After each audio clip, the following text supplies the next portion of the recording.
So hello friend, आज हम लोग कॉटलिन एक्सेप्शन की बारे में पढ़ते हैं। बेसिकली जैसे जावा में आपको एक्सेप्शन होता है कि एबनॉर्मल एक्सेप्शन मीन्स व्हाट, कि जब कभी भी हमारे प्रोग्राम में एक्सेप्शन आता है तो हमारा प्रोग्राम क्या होता है, एबनॉर्मल टर्मिनेट होता है। एबनॉर्मल टर्मिनेट का मतलब क्या कि विदाउट विदाउट आउटपुट। ठीक है। सो सबसे पहले हम देख लेते हैं कॉटलिन का एक्सेप्शन का। सो कॉटलिन एक्सेप्शन में ओके, जो सुपर क्लास होता है वो आपको थ्रोएबल क्लास होता है। जैसे हमारे जावा में आपको थ्रोएबल क्लास आपको होता है, वैसे आपको कॉटलिन में भी आपको जो पेरेंट क्लास है आपको एक्सेप्शन क्लास का, तो वो थ्रोएबल क्लास है। ठीक है। सो एक्चुअली प्रोग्राम में आपको बेसिकली हम देखेंगे कि एक्सेप्शन एक्चुअली अराइज कैसे होता है, एक्सेप्शन कैसे आता है और उसको हैंडल कैसे करते हैं। ठीक है। सो सबसे पहले मैं एक कॉटलिन का क्लास क्रिएट कर लेता हूँ, फाइल क्रिएट कर लेता हूँ, एक्सेप्शन डेमो। ठीक है। सो मेन मेथड, और सपोज एक्सेप्शन, एक्चुअली हमें आपको एक्सेप्शन क्रिएट करना है कि एक्सेप्शन आता कैसे है। ठीक है। तो सपोज सबसे पहले मैं क्या कर लेता हूँ, एक लिस्ट ले लेता हूँ, list of suppose age an type का। Okay. List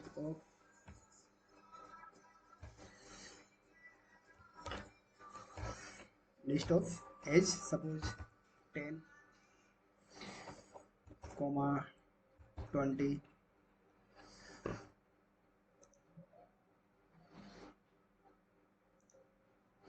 okay, 10, 20। Suppose I want to print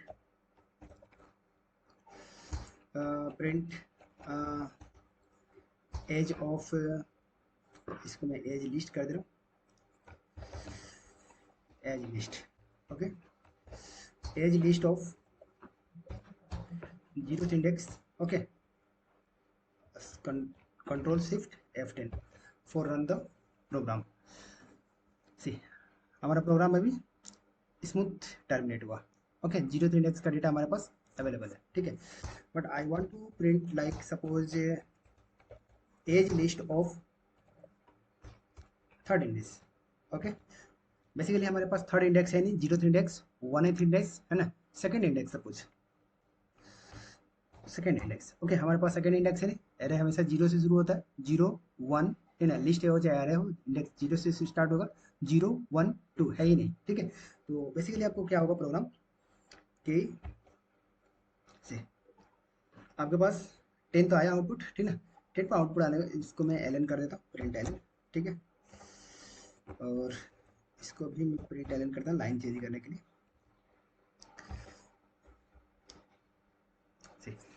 पहले आपको एज लिस्ट ऑफ 10 मिला, जीरो पोजीशन पर डेटा सही है। ठीक है। लेकिन जैसे ही सेकंड को चला गया आपको क्या बोल रहा है, आपको टू आउट ऑफ बाउंड्स। ठीक है, इंडेक्स आउट ऑफ बाउंड आ रहा। ठीक है ना, तो बेसिकली ये एक्सेप्शन हुआ। ठीक है। इसको हम बोलते हैं क्या, अब जैसे सपोज करिए कि एक्सेप्शन हुआ, एबनॉर्मल टर्मिनेट हुआ। ठीक है। अब सपोज करिए कि मेरा आपको जो कंडीशन, पहले मेरा एक्सेप्शन आ गया, सपोज पहले मेरा एक्सेप्शन आ गया और एक्सेप्शन आने के बाद मैं क्या किया, कुछ प्रोग्राम आउटपुट करना चाहता हूँ, मैं कुछ आउटपुट देखना चाहते हैं। ठीक है। तो मैंने बोला क्या कि जब जब कभी भी आपको टर्मिनेशन होता है, एक्सेप्शन आता है, तो एक्सेप्शन जहाँ कहीं भी आएगा उस लाइन पर ही वो आपको क्या होता है, प्रोग्राम आपको टर्मिनेट कर जाता है। मतलब कि उसके बाद की भी लाइन आपको क्या होगी, आपको एग्जीक्यूट नहीं होती है। सी, जैसे दिख रहा है आपको, सेकंड पोजीशन पर ही आपके पास हमारे पास क्या आ गया, एक्सेप्शन आ गया। ठीक है। लाइन नंबर 6 में भी दिख रहा है यहाँ पर, ठीक ना, लाइन नंबर 6 में आपको एक्सेप्शन दिख रहा है। बट लाइन नंबर 7 मेरा सही है, बट वो एग्जीक्यूट नहीं हुआ, डेटा है बट एग्जीक्यूट नहीं हुआ। क्यों? ये तो एक्सेप्शन का बेसिकली रूल्स है कि आपको जिस पोजीशन पर एक्सेप्शन आती है वहाँ पर आपको प्रोग्राम टर्मिनेट हो जाता है। ठीक है। उसके बाद की भी लाइन आपको बेसिकली आपको क्या होती है, हैंडल नहीं होती है, मैंने एग्जीक्यूट नहीं होता बेसिकली। ठीक है। सपोज करिए कि इसी टाइप से मैं कुछ दूसरा देखते हैं। ठीक है। सपोज सपोज मैंने एक कंडीशन दे दी यहाँ पर, well suppose age age of integer type is equal to suppose 30। Okay, और मैंने एक चेक लगा दिया यहाँ पर, सॉरी, सेवन को नहीं होगा। सपोज इफ मैंने कर दिया क्या कि एज इज ग्रेटर देन यदि 30 हो। ठीक है। ओके। तो मैं चाहता हूँ कि एक्सेप्शन हम कैसे थ्रो करेंगे, ठीक है। सो इसके लिए आपको थ्रो कीवर्ड है, ओके, एक्सेप्शन क्लास, ओके। और एक्सेप्शन क्लास के पास हम जाकर क्या कर सकते हैं, इसका पैरामीटर है आपको, आप नो पैरामीटर भी दे सकते हैं या फिर आपको स्ट्रिंग टाइप का पैरामीटर भी दे सकते हैं, थ्रोएबल टाइप का क्लास का पैरामीटर भी आप दे सकते हैं, ठीक है। सपोज मैंने आपको दे दिया कि यहाँ पर, okay, suppose age is not valid, जो आप एज यहाँ पर दे रहे हो, है ना, जो आपका यहाँ पर एज है और जो यहाँ पर आप एज चेक करा रहे हो वो दोनों आपको वैलिड नहीं है, ठीक है। इसको आप ऐसे इंटीजर टाइप नहीं भी लिख सकते हो। तो सपोज मैंने आपको दे दिया क्या, जो एज आपने इंटर किया, एज इज नॉट वैलिड, ठीक है। See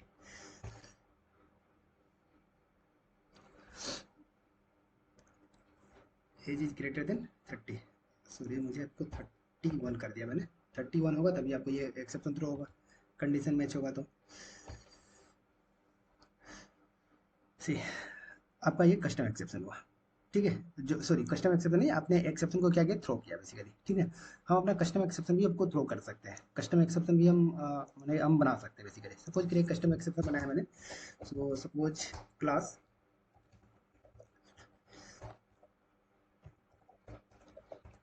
custom exception, okay, well age of and type,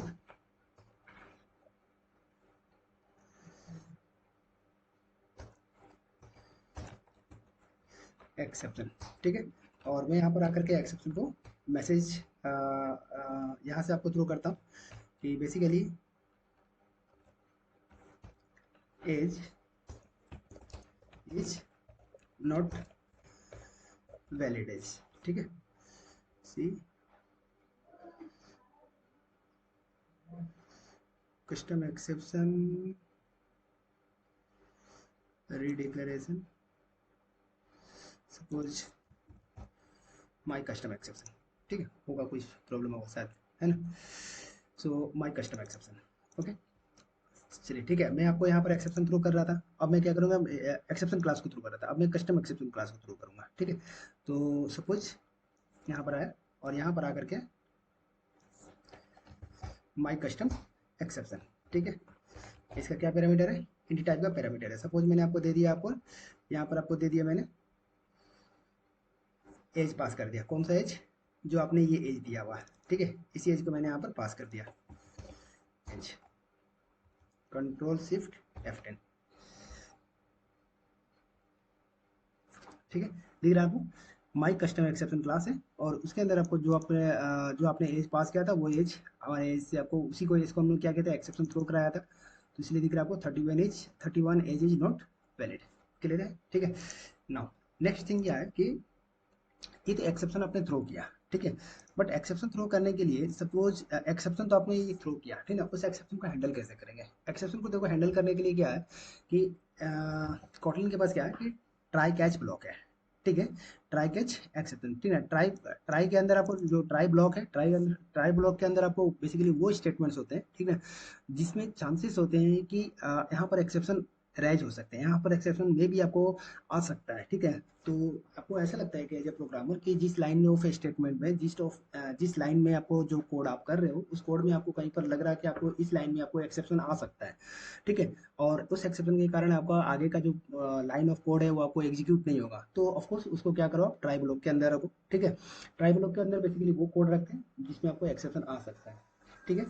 next thing यह है कि आपको उसके अंदर तो एक्सेप्शन आया, एक्सेप्शन को हैंडल करने के लिए हमारे पास क्या है, कैच ब्लॉक है, ठीक है। तो जब कभी भी ट्राई ब्लॉक के अंदर एक्सेप्शन आएगा तो वहां से प्रोग्राम टर्मिनेट हो जाएगा और कहाँ आ जाएगा, वो कैच ब्लॉक के अंदर आ जाएगा। कैसे, देखिए यहाँ पर, ठीक है। सपोज इसी चीज को मैंने क्या किया, आपको मुझे लगा कि यहाँ पर एक ट्राई ब्लॉक अपन ये है, ठीक है, क्या एक्सेप्शन यहाँ पर आया, तो मैंने इस चीज को क्या कर दिया यहाँ पर, ठीक है, ट्राई, इसके अंदर मैंने इसको लिखा, ठीक है, और इसको मैंने कैच कर लिया एक्सेप्शन, ठीक है, कोई दिक्कत नहीं। नेक्स्ट थिंग क्या, मैंने प्रिंट करा दिया आपको, प्रिंट ऑफ ई, ठीक है।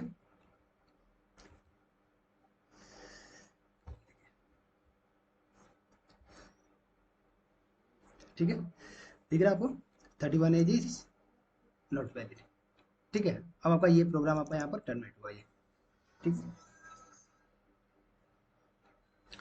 नेक्स्ट थिंग क्या है आपको कि जो मैंने आपको जो हम लोग बेसिकली ये चीज़ कर रहे थे कि हम यहाँ पर एक्सेप्शन आपको इस तरह से लिख रहे थे। ठीक है, इसको ये एक गुड वे नहीं है। ठीक है, तो इसको मैं क्या करता हूँ, एक मैं मेथड के अंदर क्रिएट कर लेता हूँ,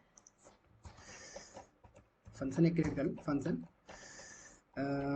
गेट एज, और इसको मैं किसी फंक्शन के अंडर कर दिया, और यहाँ से मैंने इनपुट ले लिया एज ऑफ एंड,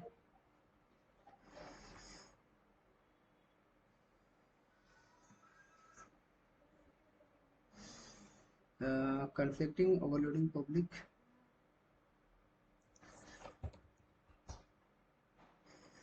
क्या बोल रहा है ये,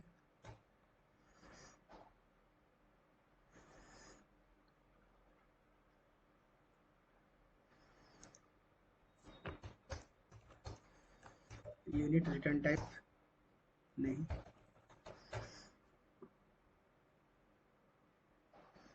क्या बोल रहे हैं इसमें कि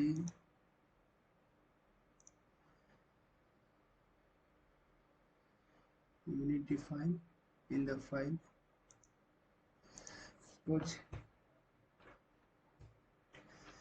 गेट माई एज, कुछ मे भी आपको कुछ रीजन होगा, क्या पता क्यों नहीं ले रहा था ये। मैं नाम चेंज कर रहा हूँ, गेट एज कैलकुलेशन। ठीक है, ओके, और मैंने इसमें पास कर दिया आपको गेट एज कैलकुलेशन। ठीक है, और इसको मैंने पास कर दिया सपोज 32। ठीक है ना, एग्जीक्यूट करा हम।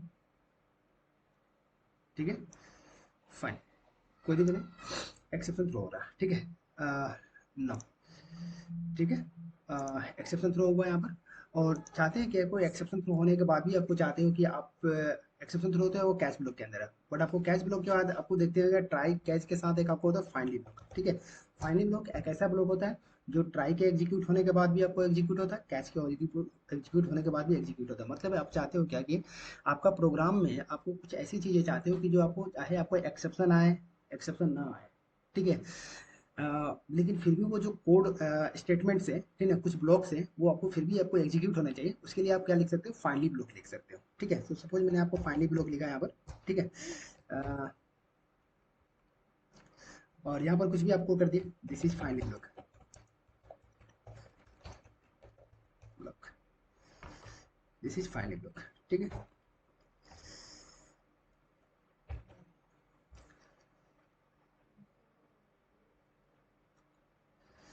प्रिंट एलन,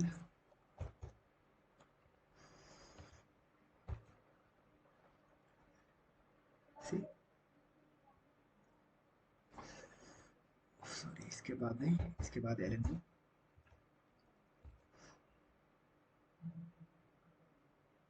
सो फाइन, है ना, यहाँ पर एक्सेप्शन कॉट हुआ, एक्सेप्शन कॉट होने के बाद चला गया है आपको ये फाइनली ब्लॉक के पास चला गया। Okay, thank you.